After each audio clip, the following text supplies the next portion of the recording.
Shalom anak-anak, kembali lagi di channelnya Miss Eni. Jangan lupa tekan tombol subscribe-nya ya. Thank you. Anak-anak, hari ini kita akan belajar tentang pemanasan global ya, atau yang biasa disebut global warming. Oke, tentu saja anak-anak pasti sudah pernah mendengar istilah pemanasan global atau global warming, bukan? Pasti dong ya. Anak-anak, pemanasan global disebut juga global warming atau darurat iklim atau krisis iklim dan iklim global. Kenapa pemanasan global disebut iklim global?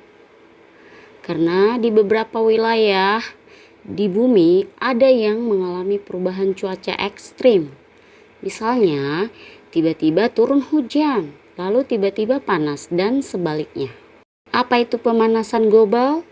Pemanasan global adalah meningkatnya suhu atmosfer di laut dan di daratan bumi.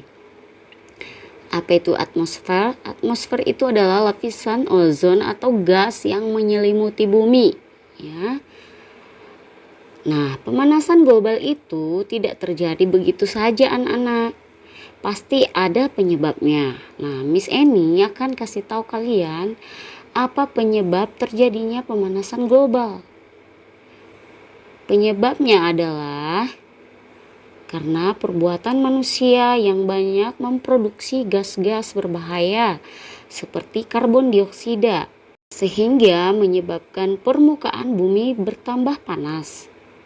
Nah, selain penyebab itu, ada lagi penyebab-penyebab lainnya, yaitu polusi udara yang tinggi mengandung gas beracun, asap kendaraan bermotor dan alat transportasi lainnya, banyaknya pembangkit listrik yang memanfaatkan minyak bumi dan batu bara sebagai bahan bakar, asap dari pabrik-pabrik besar, gas metana yang dihasilkan dari buang angin dan kotoran sapi yang terbang ke atmosfer. Penggunaan pupuk dapat menghasilkan gas yang berbahaya bagi atmosfer. Pencemaran di laut dan penebangan dan pembakaran hutan secara besar-besaran. Anak-anak, apakah pemanasan global berpengaruh kepada kehidupan manusia di bumi? Atau apakah berpengaruh bagi semua makhluk hidup di bumi? Tentu saja anak-anak, sangat berpengaruh ya. Apa saja dampak dari pemanasan global itu? Meningkatnya ketinggian air laut, kemudian mencairnya es di kutub, kemudian meningkatkan suhu di bumi, musim kemarau akan lebih panjang, laut akan semakin hangat, musim tidak menentu, terjadinya bencana alam di mana-mana, hewan akan mengalami kelaparan, dan hutan dapat berubah menjadi gurun. Anak-anak, apakah kita bisa mencegah terjadinya pemanasan global? Kita tidak bisa anak-anak, tetapi kita bisa mengurangi laju atau kecepatan pemanasan global, yaitu dengan cara menghemat penggunaan listrik dan air, mengurangi pemakaian plastik dan barang-barang yang tidak bisa didaur ulang, menanam pohon dan melakukan penghijauan atau yang biasa disebut reboisasi ya.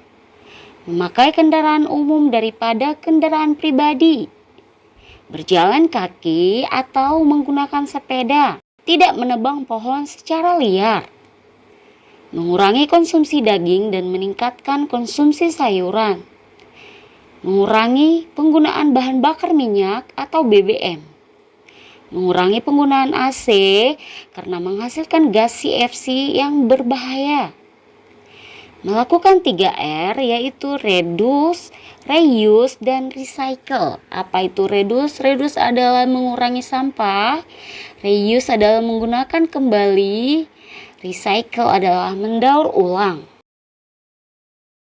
Dan yang terakhir adalah mengurangi penggunaan kertas. Nah, jadi anak-anak, jika kita ingin pemanasan global atau jika kita ingin bumi ini tidak rusak, kita lakukan pencegahan lajunya pemanasan global tadi. Ya, anak-anak ya. Nah, kesimpulan dari pembelajaran kita adalah bahwa pemanasan global banyak berpengaruh buruk untuk kehidupan makhluk hidup yang ada di dunia. Dengan menerapkan pola hidup yang baik dan mengurangi penggunaan bahan-bahan penyebab pemanasan global, diharapkan bisa memperbaiki kondisi bumi yang sekarang. Ayo anak-anak, mari kita sama-sama kita jaga bumi ini. Mari kita sama-sama kita stop global warming. Sekian video pembelajaran dari Miss Eni. Semoga kalian memahami dan Tuhan Yesus memberkati.